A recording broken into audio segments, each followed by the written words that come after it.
when we created our first $1 million, what happened was I was watching this Christian program, and this lady said something. She says, she was on this farm, and she said, before we got this farm, she said, they said it would cost this amount of money. And she said, and I just begun to feel like I was a person that can earn that kind of money to have this type of farm.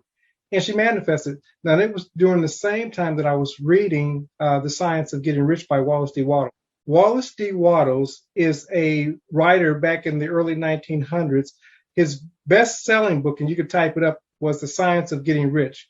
I have a workshop I'm about ready to start. It's called the Millionaire Master Key, and it's based off of his works. But Wallace D. Wattles was a New Thought minister, and most of his life, he was ill and he was impoverished.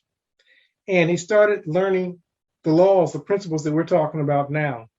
And he started incorporating them into his life. In the latter part of his life, he actually started earning a lot of money, but he never did get over his illness. So he died at like 57 years old. But he did like 5 to 6 books.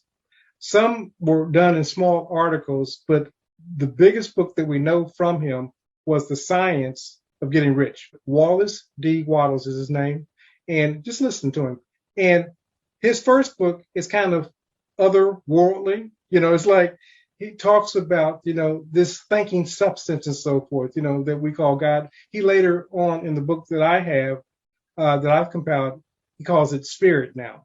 But prior to that, it was this thinking stuff, all talking about the same thing. Some people call it subconscious mind. Neville Goddard called your imagination. He called it thinking stuff. It's the mind. He said, when you put a thought in this thinking substance, it takes on the mold, the shape of the thought that you put into it.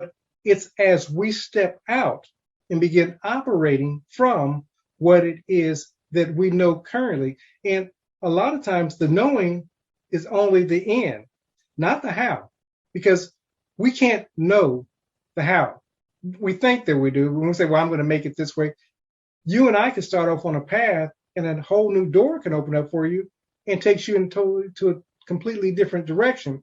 But make sure whatever direction you're going in, that it's something that you enjoy doing. What I want you to do is when you're creating this wealth, that it comes easily and effortlessly. So I want it not to be a struggle. I want to, Mr. Linda will often say, you either stroll in or you don't get in. Money is energy. So if we believe that we have to struggle to obtain this energy, then we struggle to obtain the energy. If we believe that money comes to us easily and effortlessly, then that's how it comes. I have a lavish, steady, dependable income consistent with integrity and mutual benefit. If that's my belief, then that's what happened. If I believe that avalanches of wealth pursue me, if I believe that the services that I offer demand the prices that I'm asking, then of course, that's what's going to happen. I'm going to attract to myself that type of client. But if I believe that my service should be given away for free, then what you're going to do is attract a whole bunch of people that are looking for free.